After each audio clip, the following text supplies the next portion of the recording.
Hi everyone, welcome back. It's good to see you again. Today we're going to be reviewing skincare routine. I always like to give it a refresh in the fall and then again in the spring. I like to switch up what kind of products I use fall, winter versus spring, summer. I'll go into a little bit of the details, but focus mostly in this video on the fall, winter choices and why. If you're interested, there will be a spring refresh video, so keep an eye out for that. If you do like it and you do want to see the spring one, hit subscribe and you will find out when that video is posted, although it feels like it'll be a long time from now because spring is a little ways away. I'm already thinking about spring and it isn't even fall yet. Well, it's barely fall, just barely. But anyway, I do like to switch it up, but there's some things that never change, and I will just be going over all of the things I use and then highlighting some of the new selections and why I switched to those things. But this is something pretty normal. This is for makeup removal. I was really in love with the Pharmacy Green Clean, but this product is actually very similar, the Sephora house brand. It works almost exactly the same. It even looks very similar in terms of color. The texture feels similar. So they were obviously specifically targeting that product when they came up with this one. And this one's actually made in France. I know they have different skincare ingredient laws over in Europe. So this one's pretty clean and it really works just about as well. And I do like to pick it up when Sephora's doing their sale. That is coming up too, so definitely if you want to see any recommendations from Sephora, especially their house brand, make sure you hit subscribe because that'll be coming, honestly, only in about a month. That's going to be coming up pretty quick, so I'm excited for that. I'm already making my wish list. Let me know if you have anything on your wish list or if there's something on here that you're going to be adding to your wish list for the upcoming Sephora sale. So if I have used makeup, I will be using that on those days. And then after I use that particular cleanser, it's really not something you can use by itself, just like the Pharmacy Green Clean. So I've been using this cleanser lately. This is from You and I by Dr. Nikki. She's actually an ophthalmologist and has developed this to be really great for washing and keeping the eye area clean. I know it's really hard when you have eye makeup on to really clean it off because you're just, it's challenging. That stuff can stick on there, but this is definitely safe for use around the eyes. So I've been liking it, but it's a little drying for my skin. Again, I've got kind of sensitive, dry skin. So I've been using this only after using the makeup removing balm. It's slightly more aggressive. It's still fairly gentle, but it does a really great job of completely cleaning off any of those products. I've used it with the Pharmacy Green Clean and then with the Sephora one too, and it works wonderfully at doing your second cleanse if you're doing a double cleanse. On the days when I'm not wearing makeup, I've been liking the Dr. Barbara Sturm cleanser. I had gotten like a little discovery set of her stuff, and the cleanser was one of the items that I really liked. It's nice and gentle, foaming. It does a good job at removing the day without feeling like it's completely stripped away my skin. So regardless of season, that's what I've been using lately. And then for removing some of that stubborn eye makeup, if necessary, I've been using the Caudalie, the spa water, the cleansing spa water, especially the following morning if I wake up and realize there's still a little bit of just the smallest amount of mascara on there, right? You always wake up with a tiny bit. So this is great at kind of swiping that away in the mornings or in the evenings after you're done. So those don't really change per season, but that just happens to be what I'm using right now and what I've been liking. So through summer and into fall, they're following me in that transition. Another item that will make the transition is the Tatcha Essence. I do love using this in the mornings after I get up, and I usually do a very light cleanse in the morning, and then I'll put this on afterwards to help the morning skincare absorb. Even if you aren't going to be using an essence, it's always nice to have your skin a little damp when you're applying skincare, except for retinol, because it can increase the response, like the sensitivity response to your skin to that. But any other time, an essence is a wonderful way to help the skincare absorb better. But if you don't have access to one of those or just don't want to buy something else, then just keeping your skin damp with either a mist of water or just right after you've washed your skin. Don't completely dry it out all the way, just leave it, slightly damp. And then go in with your serum. So in the mornings, I've been using this Beauty Pie serum, their vitamin C. I've been trying out some more of the Beauty Pie skincare items. If you'd like to see either a dedicated video, let me know in the comments, or if you just want it kind of sprinkled in here and there, that's fine too. But if enough people are curious, I would love to do a dedicated video on all of the goodies I'm finding from Beauty Pie.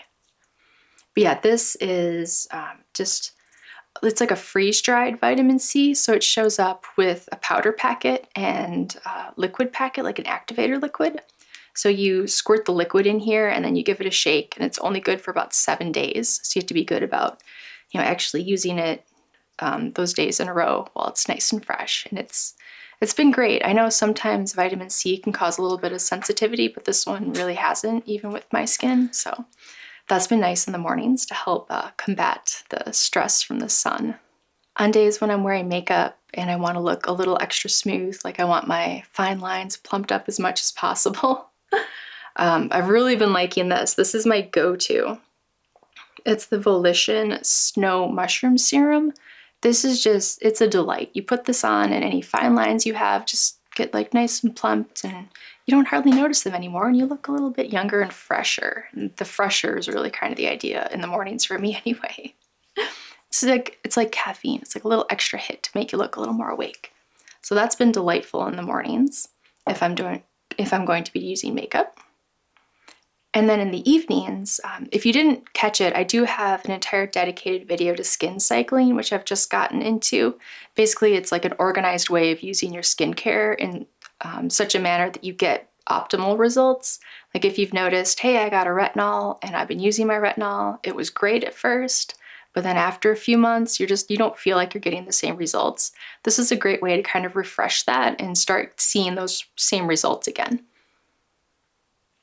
But yeah, so on the nights when I'm doing my skin cycling routine, for the active ingredients, I've been liking this instead of like a full retinol. It's like a more natural retinol, so it's a little less irritating to your skin. It's the Caudalie from Herbivore. This is my second bottle, and I'm in love with the stuff. On the rest days, in terms of skin cycling, I have been really liking this Caudalie Premier Crew serum. It has been reformulated, and I was a little hesitant at first to try it because I loved the original formulation, but this one is also amazing. So if you've tried it before and you weren't sure about the new version, love it, definitely recommend it. This is just really nice and nourishing. I just feel a little brighter, a little like just more alive looking for the skin, like less dull, and giving winter, like fall. It feels like a little more of the life's been sucked out of your skin, and this really puts it back in. So especially for fall, winter, I love using this. It's a touch heavier, so sometimes I'll stop using it in spring, summer. But now that we're entering fall, winter, we are full speed ahead with this one. And then in the mornings for moisturizer, there's 2 different ones I've been liking. If I feel like I need a little extra help looking awake, the Volition cream. I mean, it says it in the name. Glow Awakening Moisturizer. The Yaupon Tea Glow Awakening Moisturizer. If I really feel like I need a little extra and I'm not wearing makeup, I don't know what it is. I feel like maybe it would be good because it feels a touch sticky, but if I'm just going out fresh-faced, I've really liked this. I think it gives you really sort of a natural, nice, healthy glow. As the name says, they do not lie. At least for me in this case. And then on days when I am going to be wearing makeup, or if I haven't used this the night before, I like to make sure I get this on my skin at least once a day. This is the Dr. Whitney Bow, the Bow Glow. There is also a supplement that you can add to your water, so I've been using both of these things. The moisturizer contains probiotics, and then also the supplement for your water, the drops, contain probiotics as well. So you're kind of helping yourself internally and externally with your microbiome, your skin's microbiome, and your gut's microbiome. It absorbs really quickly, and I feel like makeup goes on really nicely after it. And I've been using it in the evenings sometimes in the spring, summer. Well, not the spring because she hadn't launched it yet, but this summer. It's a fairly new product. but I don't know if it's going to be quite enough for the winter, so that could be relegated to the mornings as a moisturizer. But you never know. If I'm doing a really good job drinking my water, or it happens to be a little warmer, I can probably get away with still using this in the evenings. And one other item that I've added to my skincare routine lately is this lash serum that I have been putting on from Dr. Nikki. Her last name is escaping me, but I will link the podcast I heard her interview on.